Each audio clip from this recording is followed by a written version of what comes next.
얼마 전 심장 벌렁거릴 만큼 큰일을 겪었는데요. 혼자 묻어두기엔 악몽 같은 그 기억들이 너무 오래 갈 것 같아서 사연으로 올려볼까 해요.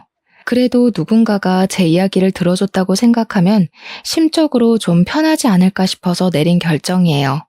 분명 제가 며칠 전까지 겪었던 일임에도 믿기지 않은 그날에 대해 지금부터 들려드리도록 하겠습니다. 제가 30대로 진입하기 전쯤에 저희 아빠가 돌아가셨어요. 어릴 때 부모님이 먼저 가시는 것도 너무 속상하겠지만 성인이 되고 난 후 부모님을 보내는 건 그만큼 제 감수성도 같이 성장을 해서 그런가 더없이 슬프더라고요. 사람에게 무너진다는 표현을 쓸 수 있는 상황이 바로 그럴 때가 아닌가 싶었을 만큼 힘들었어요. 저도 저지만 엄마도 진짜 많이 힘들어했거든요. 어느 인터넷 기사에서 본 적이 있는데 사별을 했을 때 우울함을 더 잘 느끼는 쪽이 여성 쪽이라는 연구 결과가 있더라고요. 아무튼 아빠의 사망 소식은 저희 가족한테 가장 충격적인 인생 고비였습니다. 그런데 아무리 슬퍼도 세상은 돌아가잖아요. 저도 억지로 마음을 정리하고 사회로 돌아가야 하지 않습니까? 황망한 마음을 잊지 못한 채 직장 동료들에게 불편한 눈치만 주면서 억지로 일을 다녔는데요.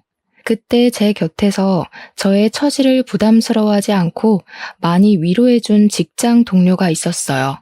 그 사람이 바로 저의 남편이 된 사람이었습니다. 남들이 제 기분 걱정해서 저를 한참 조심스러워할 때 남편만이 제게 적극적으로 접근해줬어요. 귀찮게 쓸데없이 말을 걸었고 점심시간을 자꾸 챙겨줬으며 집에 가서 엄마랑 같이 먹으라고 일부러 맛집에 데려가 포장도 해줬죠. 처음엔 그런 남편을 제가 부담스러워했습니다. 아직 아빠를 제대로 보내지 못했던 터라 그저 웃고 싶지 않았어요. 그런데 남편은 자꾸만 저를 웃게 만들었어요. 어떤 마음으로 그러는지 알아서 충분히 고맙지만 싫더라고요. 솔직히 저희가 아빠 돌아가시기 전엔 그렇게 만남이 잦던 사이가 아니었거든요. 괜히 남편 마음에 부담을 주는 것 같기도 해서 그것 또한 제가 불편해지더라고요. 그래서 하루는 남편에게 직접 얘기를 했어요. 정말 고마운데요. 앞으로는 안 챙겨주셔도 괜찮아요. 자꾸 이러시면 제가 더 불편하고 마음만 무거워져서 힘들어요. 솔직히 남편의 위로가 힘들다는 건 거짓말이었습니다. 저를 그만큼 위로해주려는 사람이 있다는 게 고마워서 불편했을 뿐 딱 그거였지 당연히 좋았어요. 정서적으로 의지도 많이 되었고 은연중에 도움을 받았다더라고요. 아무래도 저도 모르게 위로가 좀 많이 되었던 것 같았어요. 게다가 남편이 어디 저만 챙겼나요? 생전 본 적도 없는 우리 엄마까지 챙겼다니까요. 홀로 있을 우리 엄마가 힘들까봐 알아서 신경 써준 것 전부 좋았지만 시간이 갈수록 제가 남편에게 빚을 지는 기분이더라고요. 그래서 억지로 그만해달라 얘기했던 겁니다. 저랑 남편은 당시만 해도 직장 동료 그 이상도 이하도 아니었거든요. 그런데 거기서 남편이 제게 뜻밖의 고백을 함으로써 우리의 관계가 발전이 되었어요.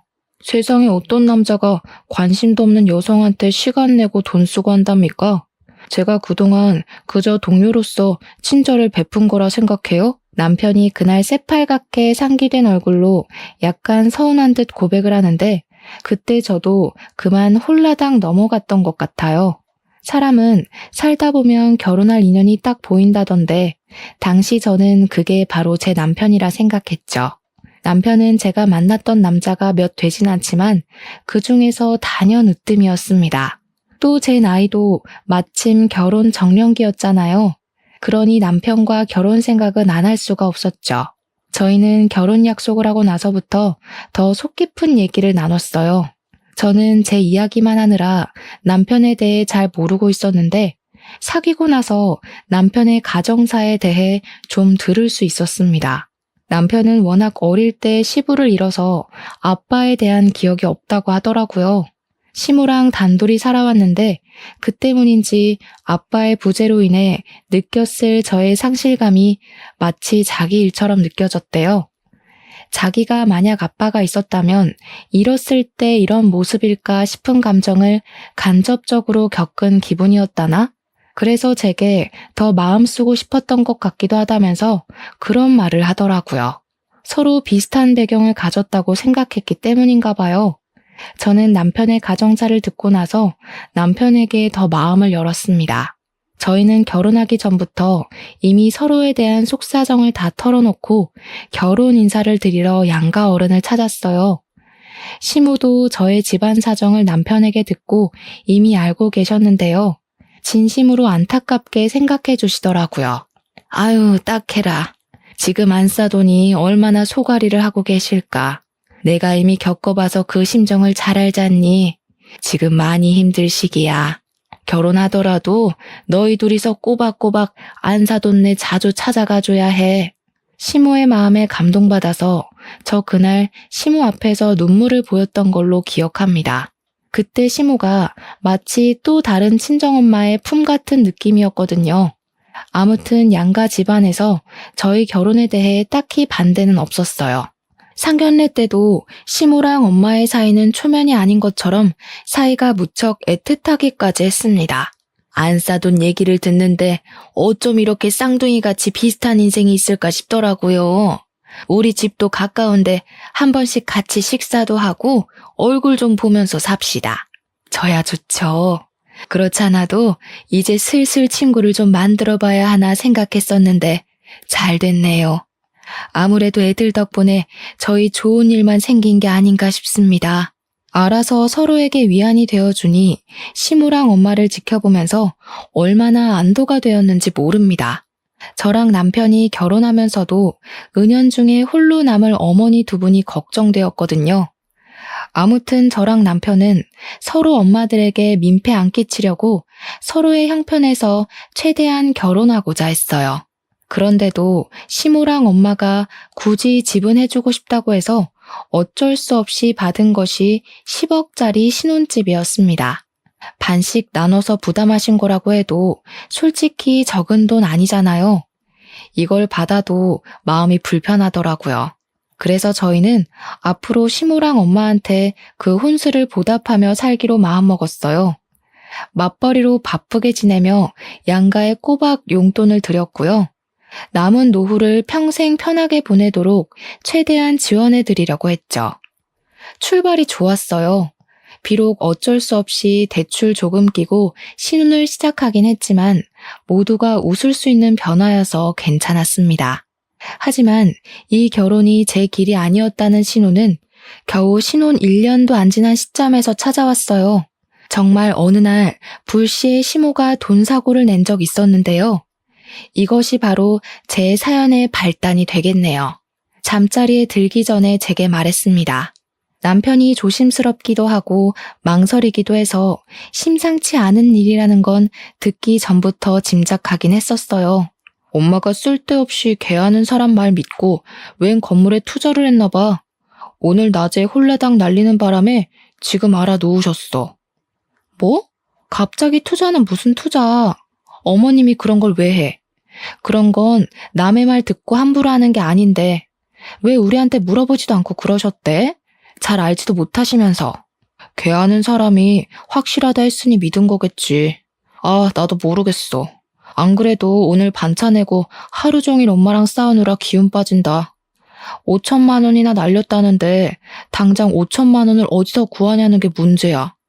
저랑 남편은 앞서 말씀드렸다시피 빠듯하게 털어서 시작한 결혼이라 목돈이 없었어요. 그건 저희 부부뿐만이 아니었습니다. 저희 결혼 때문에 친정도 그랬고 시댁도 그랬어요. 당연히 시모는 우리 신혼집 해줬던 것 때문에 형편이 여의치 않았을 거란 말이죠. 그래서 어머님은 돈이 어디서 났길래 5천만 원이나 투자를 하신 건데? 어떻게 하면 5천만 원이 덜컥 생겨? 혹시 모아둔 돈이 따로 있으셨던 거야?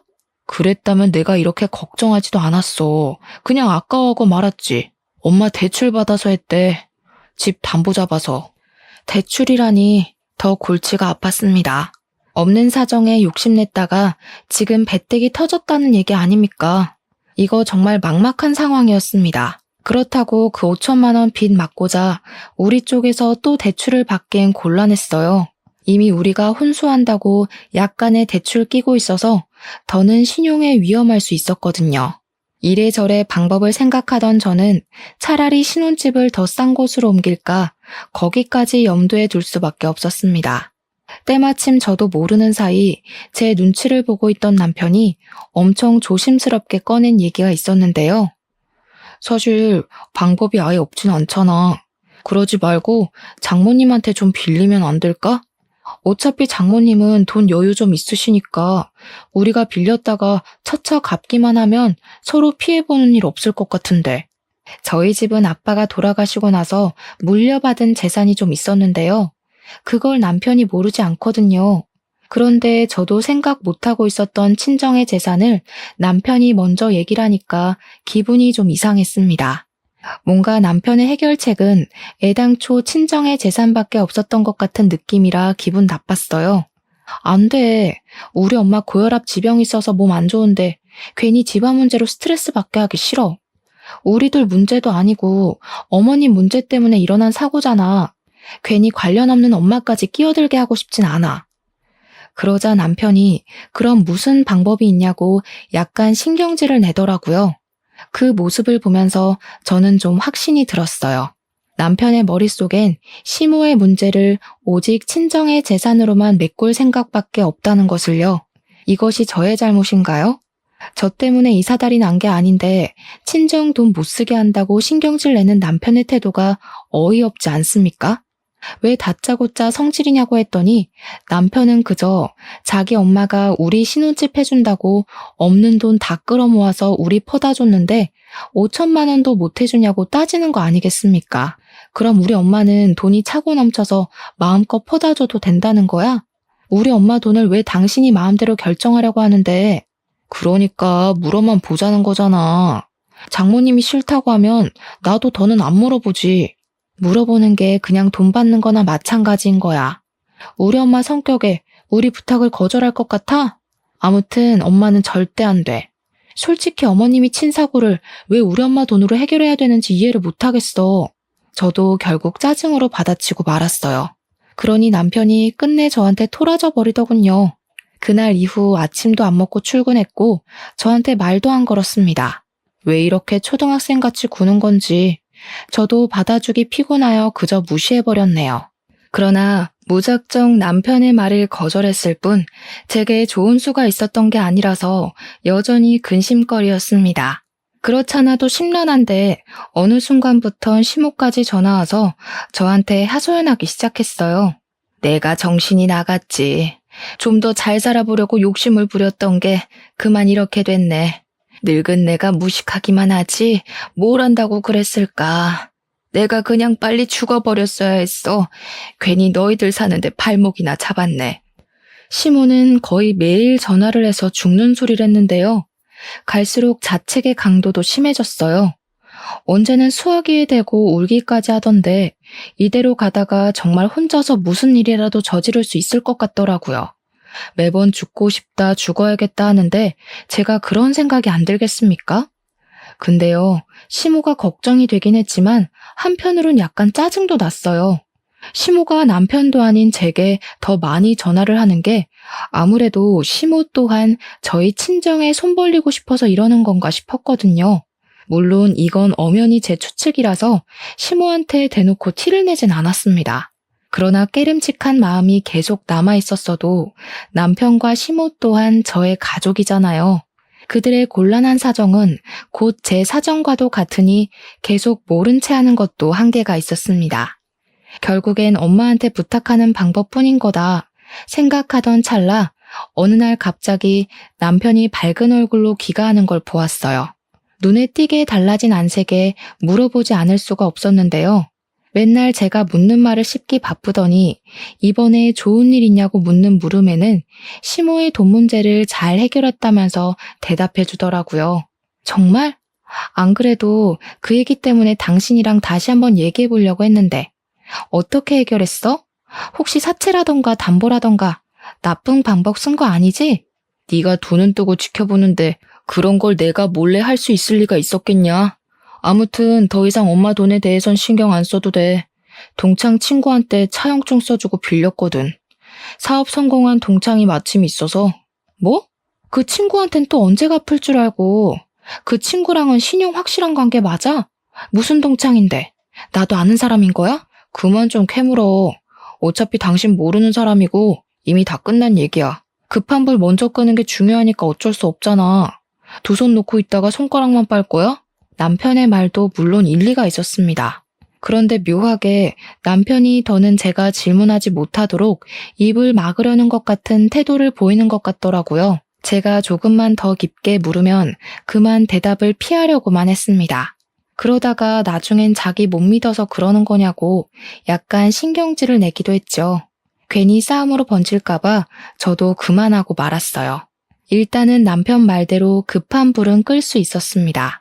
그 이후로 시모도 더 이상 죽는 소리를 안 했고 시간 지날수록 남편과도 관계가 원만해졌거든요. 오히려 돈 문제가 터지기 전보다 더 좋은 사이가 된 것 같기도 했습니다. 어쨌든 숨통이 트여서 좋았어요. 그동안 저도 시모랑 남편이 주는 은근한 스트레스 때문에 일상생활이 힘들었거든요. 남편이 친구한테 돈을 빌렸다는 것이 마음에 걸렸으나 그래도 확실히 기분은 편했습니다. 그래서 한동안 신경 못 써줬던 친정엄마를 들여다볼 여유도 생겼어요. 괜히 엄마한테 불똥 튈까봐 돈 문제로 예민할 땐 엄마를 잘 만나지 않았거든요.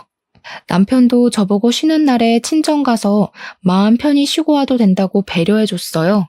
제가 제 실수도 아닌 일에 마음 고생한 걸 이해해주면서 미안했다고도 하더라고요. 그래서 이미 저는 그 사과를 달게 받았는데도 남편이 주는 배려를 충분히 즐겼어요. 그때부터 저는 거의 주말마다 친정을 가기 시작했습니다. 남편은 한 번씩 저를 따라왔지 그 차용증 써준 친구와 만남을 유지해야 된다는 이유로 바빠서 주말엔 거의 외출을 하였어요. 삐걱거리던 부부관계도 시모 돈 문제도 생각보다 수월하게 지나가는 것 같아서 다행이었는데요. 한 가지 제 마음에 걸리는 것이 있었어요. 그건 의외로 저희 친정엄마였죠. 이전보다 친정엄마와 같이 시간 보내는 날이 많아졌음에도 불구하고 친정엄마는 어딘가 모르게 불안해 보였어요. 어느 날은 엄마가 저한테 뜬금없이 남편과의 관계를 묻더라고요. 요즘 박서방이랑은 문제없이 잘 지내고 있는 거지? 너한테 무리한 요구하는 거 없고? 무리한 요구? 그런 게 있을 리가 있나? 당연히 괜찮지. 오히려 남편이 잘해줘.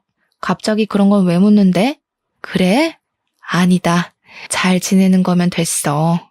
엄마는 우리 딸이 엄마 없는 세상에서도 쭉 행복했으면 좋겠거든. 그러려면 박서방 역할이 중요하니깐. 엄마는 나이 드니까 별 생각이 다 든다면서 신경 쓰지 말라고 했으나 확실히 그간 제가 봐왔던 엄마의 모습과 달라서 걱정을 안 할 수가 없었습니다.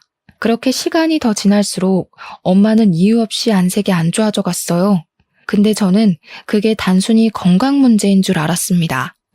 엄마에게 더 좋은 걸 먹이고 병원에 잘 데려가기만 했죠.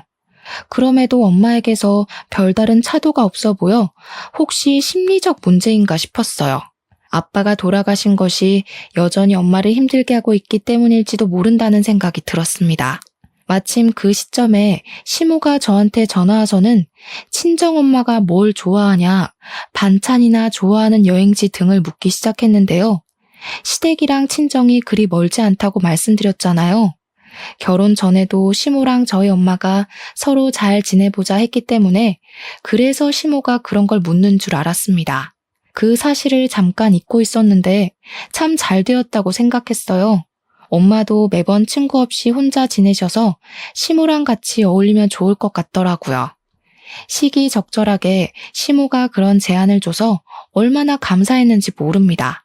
그래서 저는 시모한테 챙겨줘서 고맙다는 말까지 하면서 정보를 알려주었어요. 엄마랑 시모는 따로 제게 연락하는 것 없이 알아서 왕래를 하며 지내는 것 같았습니다. 그리고 어느 날이었죠. 시모가 엄마랑 나들이 가고 싶다고 친히 도시락까지 준비해 친정 간 적 있었어요. 도시락 재료 사는 건 제가 도와드렸고 나들이 떠나기 전날엔 시모랑 담소를 나누며 재료 손질도 같이 했었습니다. 두 분이서 나들이 가기로 한 당일 저는 엄마한테 연락해서 조심히 다녀오라고 인사를 했어요. 엄마의 목소리가 그렇게 썩 좋은 건 아니었지만 그래도 저랑 시모가 같이 노력하고 있으니 차근차근 좋아질 것이라 믿어 의심치 않았습니다. 그런데 당황스럽게도 그날 하루 종일 엄마와 연락이 두절되었어요. 저희 엄마는 새벽에도 제 전화면 거두절미하고 무조건 받는 사람이거든요. 근데 잘 시간도 아닌 저녁에 연락 두절인 게 너무 이상하더라고요. 시모도 나들이 다녀왔다는 연락 한 통이 없었는데 시모까지 연락 안 되다가 겨우 저녁에 연락이 닿았거든요. 어머님, 혹시 집에 몇 시쯤 들어가셨어요? 저희 엄마가 연락이 안 돼서 그러는데 나들이 헤어지고 바로 집에 가신 거 맞죠? 아, 그럼 내가 안 싸돈을 집까지 데려다 줬는걸? 근데 오랜만에 움직여서 그런지 계속 피곤하고 잠이 온다 하긴 하더라. 아무래도 자고 있어서 전화 못 받는 것 같은데? 시모는 괜히 잠든 사람 깨우지 말고 내일 다시 전화해보라고 안심시켜 주었습니다. 자기가 분명 집에 들어가서 이불 펴는 것까지 봤다면서 제 불안한 마음을 계속 달래주었어요. 전화를 끊고 나니 남편까지 저더러 너무 걱정이 심하다고 말하길래 그런가 싶어서 그냥 잠자리에 누웠거든요. 그런데 아무래도 신경이 쓰여서 잠이 안 오더라고요. 혹시라도 엄마가 아빠 따라가 버릴까봐 그 불안감이 저를 무섭게 만들었어요. 결국엔 그 새벽에 저 혼자 차를 타고 친정집을 찾아갔습니다. 혹시 엄마가 자고 있을까 싶어서 조심스레 들어갔어요. 그런데 당황스럽게도 엄마가 방에 없더라고요. 집을 뒤질 것도 없었지만 온 집을 뒤졌는데도 엄마가 보이지 않아서 등줄기에 소름이 쫙 돋았습니다. 집이 아니면 갈 곳이 없는 사람인데 그 새벽에도 집에 없다는 건 제가 안 좋은 생각을 할 수밖에 없도록 만들었어요. 엄마가 혹시 상실감을 견디지 못해 극단적인 선택을 한 게 아닌가 불안했습니다. 저는 그 자리에서 다시 엄마한테 전화해봤어요. 그런데 그 순간 엄마 휴대폰 벨소리가 집 안에서 울리더라고요.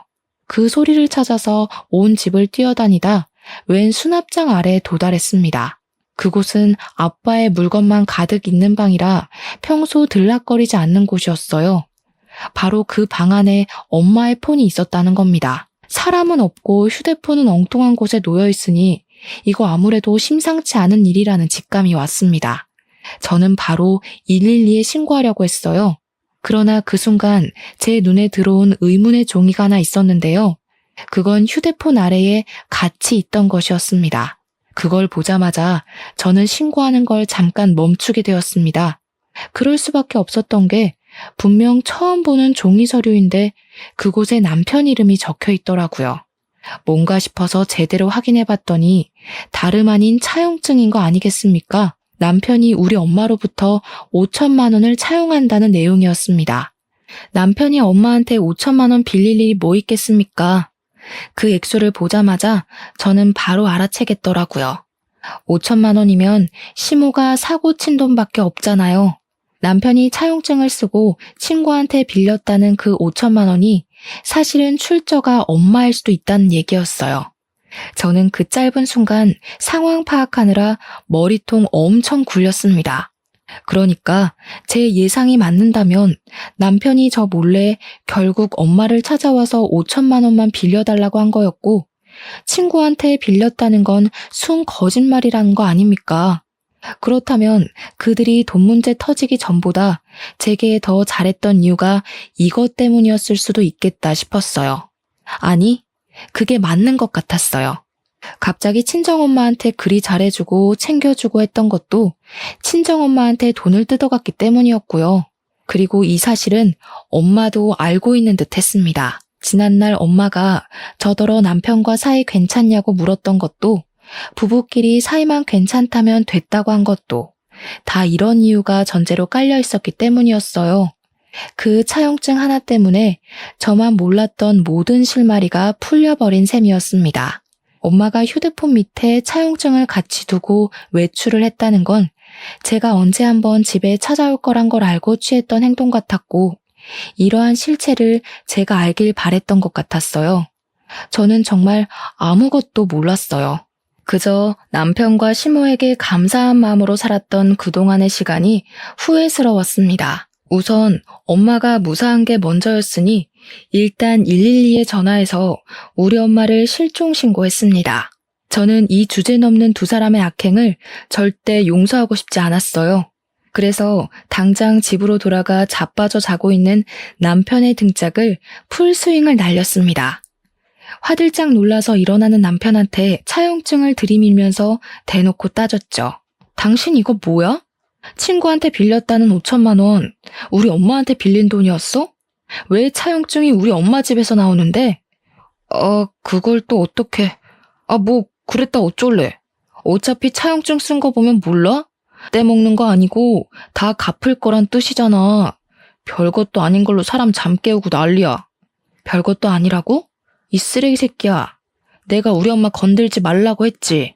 그리고 우리 엄마 집에 있다면서 왜 거짓말했어? 설마 우리 엄마한테 해코지한 거야? 얘가 완전 생사람 잡네.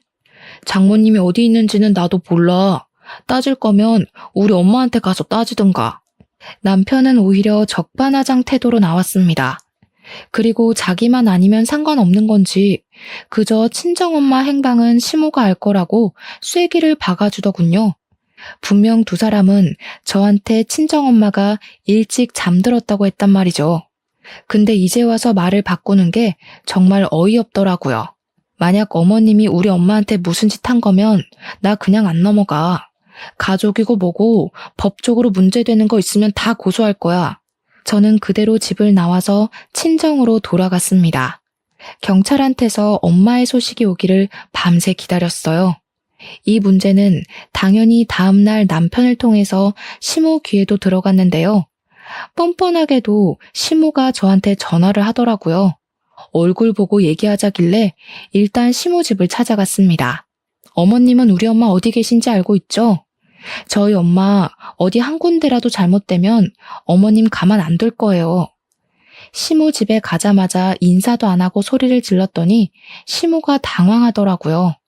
항상 시모한테는 좋은 모습만 보였던 저라서 이렇게 불안감으로 예민해진 제가 많이 낯설었을 거예요. 그러나 어디 시모만 저를 낯설어 했겠습니까? 저 또한 시모가 그렇게 무서운 짓을 할 수 있는 사람인 줄 까맣게 몰랐습니다. 시모는 제 협박에도 겨우 눈 하나만 깜빡했을 뿐이었어요. 오히려 더 대범하게 나왔는데요. 이왕 들킨 김에 더 이상 연기할 필요 없겠다면서 본색을 바로 보여주는 거 아니겠습니까? 안사돈 아직도 집에 안 들어왔니? 워낙 외출을 안 하는 사람이니 길을 모르나 보네. 미련하긴. 그보다 우리 아들이 월급쟁이가 적성에 안 맞아서 따로 사업하고 싶단다. 어차피 다 같이 잘 먹고 잘 사는 짓 아니겠어?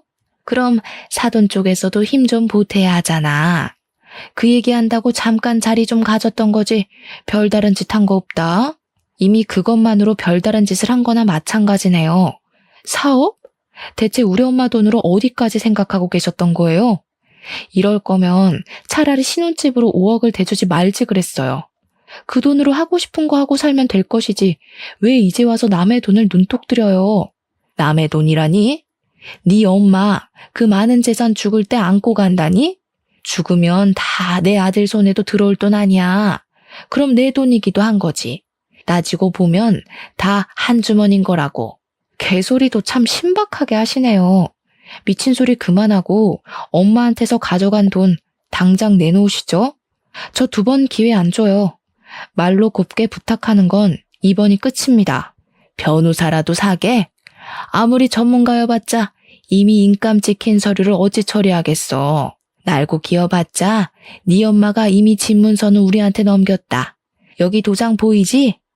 남편이 사업한다는 소리도 어이가 없는 상황에 시모가 보여주는 집 명의 변경서는 정말 할 말 잃게 만들었습니다. 시모가 가리키는 인감 부분을 보니 진짜 도장이 찍혀 있더라고요. 너 엄마가 아주 딸 일이라면 못하는 게 없으신 분이더구나. 나를 위해서라고 하니까 의심도 안 하고 바로 도장 찍더라고. 참 좋은 엄마를 뒀어. 시모랑 남편은 우리 엄마한테서 5천만 원을 가져간 걸로 모자라 집까지 뜯어갔습니다. 가장 소중한 관계가 될 거라 생각했던 사람들에게 배신을 당하니 정말 머리가 새하얘지더라고요. 아무 말 못하고 있는 그 상황에서 마침 경찰한테 연락이 왔는데요. 달동네 공가에서 엄마가 발견됐다는 연락이었어요. 경찰이 데리고 있다길래 일단 급하게 전화 끊고 시모를 돌아섰습니다. 대신 집을 나가기 전에 한마디를 남겼죠.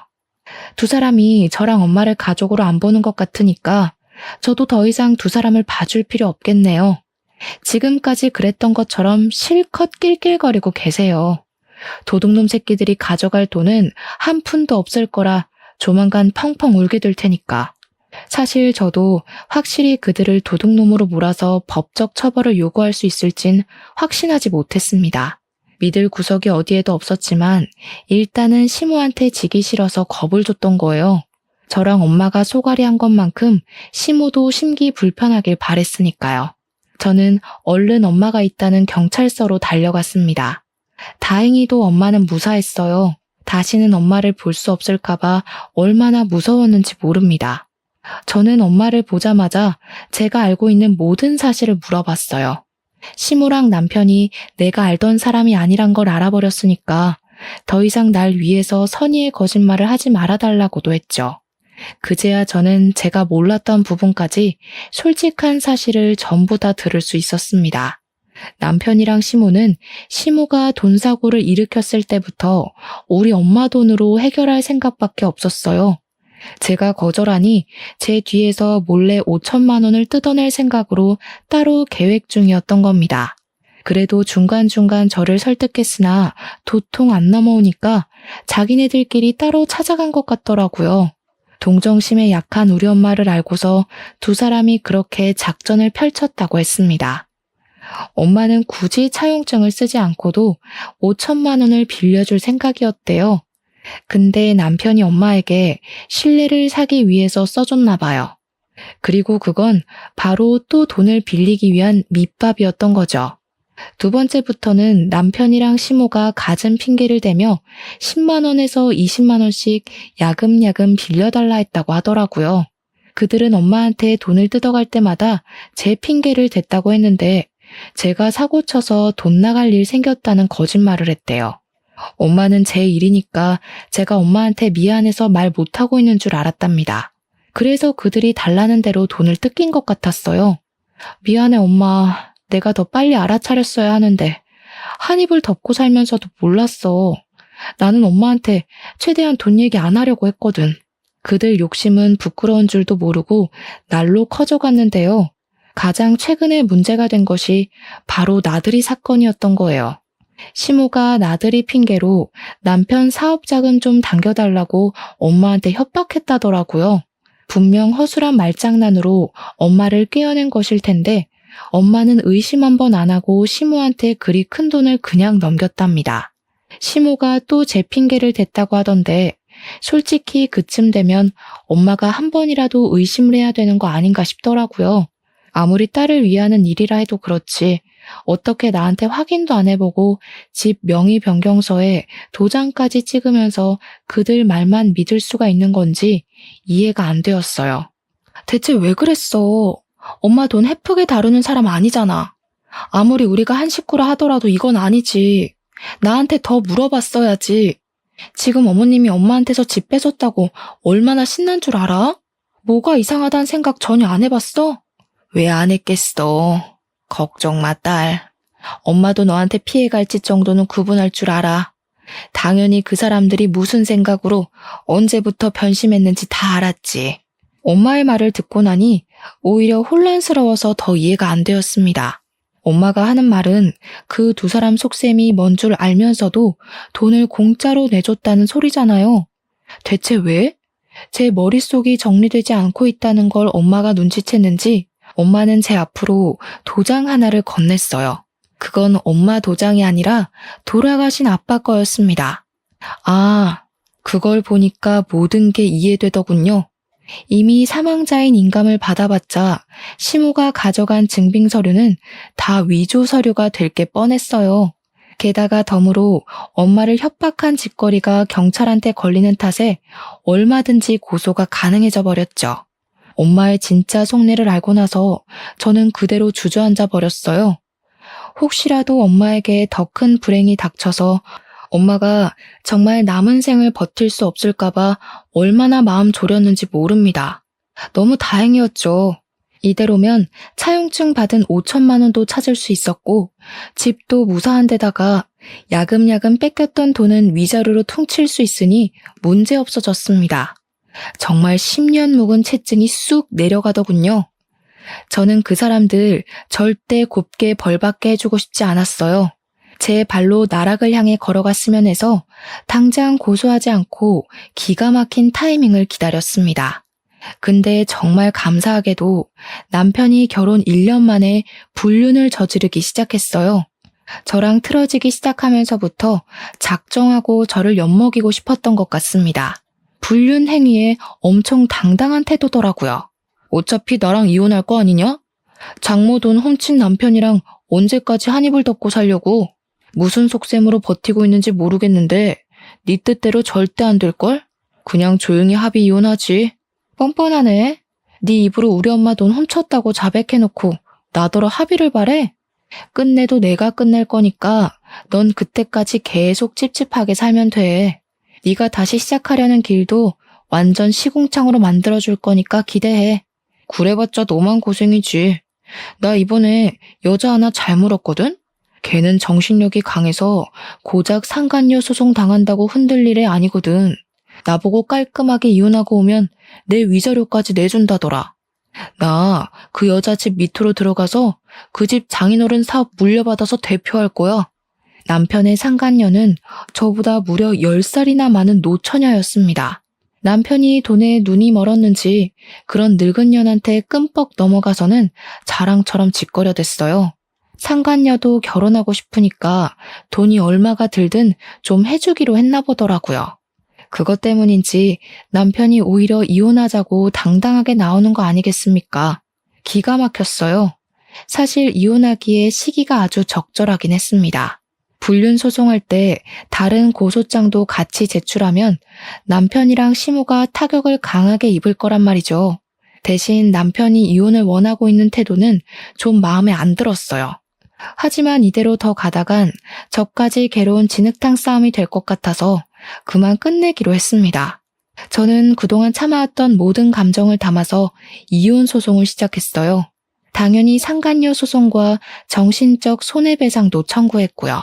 저희 엄마도 그들을 상대로 협박죄와 사문서 위조죄 등등 할 수 있는 건 다 신고해버렸습니다. 그리고 당연하게도 집안이 발칵 뒤집혔죠. 제가 친정으로 짐을 다 옮긴 날 시모가 친정집에 들이닥쳤는데요.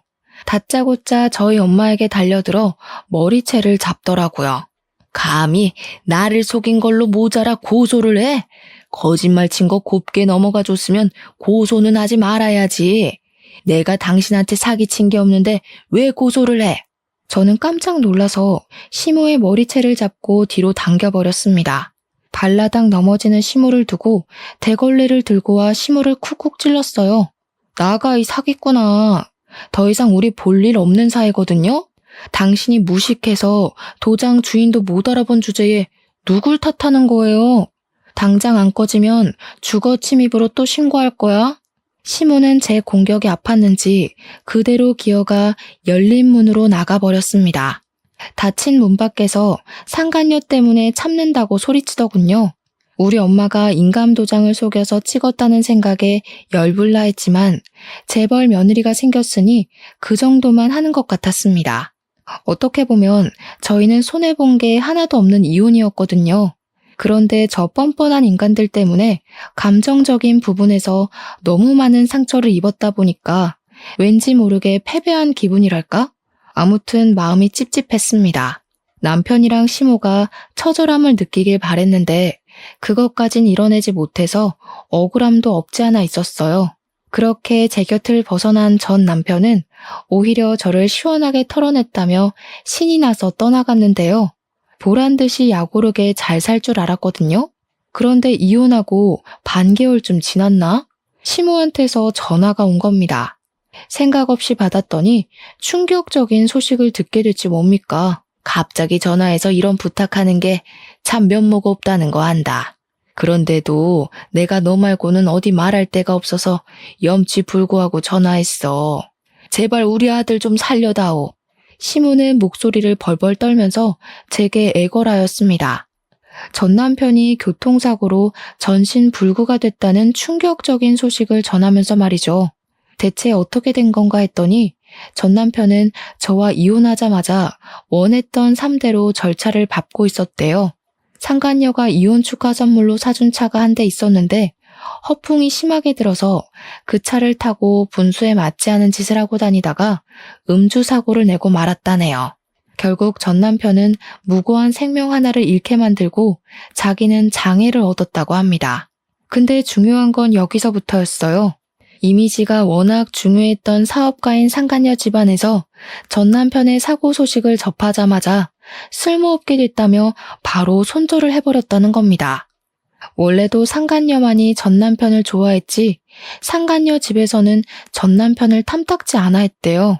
그런 상황에서 전 남편이 상간녀와 결혼하기도 전에 사고를 쳐버렸으니 집안보다 남자를 선택할 수는 없었던 상간녀가 전 남편을 버린 거래요. 그 바람에 시모가 평생 전 남편의 뒤치다꺼리해야 할 팔자가 되었다고 합니다. 그래서 저보고 어쩌라는 건지 시모가 원하는 대답을 주지 않고 끊어버렸더니 그 뒤로 시모가 우리 친정까지 찾아오더라고요. 주말 아침부터 오랜만에 짜증나는 사람을 보게 돼서 감정이 주체가 안 되더라고요. 시모가 자꾸 저한테 돈 좀 빌려달라고 하는데 그걸 제가 왜 빌려줘야 하나요? 옛날 정 같은 타령도 하더라고요. 도대체 저런 사람들은 정을 준 적도 없으면서 왜 아쉬울 때만 정을 찾는지 모르겠어요. 저는 긴 말하기 싫어서 손수 찬물을 받아와 시모 얼굴에 퍼부어 주었습니다. 제가 아줌마한테 줄 건 이것뿐이네요. 냉수 마셨으니 제발 속 차리고 똑바로 사세요. 영 급하면 차라리 혈육을 찾아가시던가요. 왜 자꾸 생판 남의 등만 처먹으려고 하시나 모르겠네. 한 번만 더 찾아오면 없는 형편에 벌금까지 물게 할 거예요? 그렇게 시모를 쫓아보낸 뒤로 그 두 사람이 어떻게 살고 있는지는 모르겠습니다. 아마 자기 식구들한테 돈 빌리고 다니지 않을까 싶어요. 다 분수에 맞지 않는 욕심을 낸 탓을 해야겠죠. 어쨌든 시모에게 찬물까지 부어주고 나니까 속은 시원하더라고요. 그 사람들 일단 불행해진 거잖아요. 천벌 받은 거나 다름없는 거잖아요. 제가 바랬던 처절한 인생에 근접하게 된 것 같아서 이게 웬 떡인가 싶은 마음이 들더라고요. 세상에서 제일 괴로운 감정이 후회라고 생각하거든요. 그 사람들은 아마 죽기 직전까지 후회하면서 살다가 허송세월 보내지 않을까요? 그것만으로 저는 만족합니다. 결혼해 봤으니까 2번은 안 하려고요. 앞으로는 저희 친정엄마와 둘이서만 즐겁게 놀아보려 합니다. 제 사연 들어주셔서 감사드려요.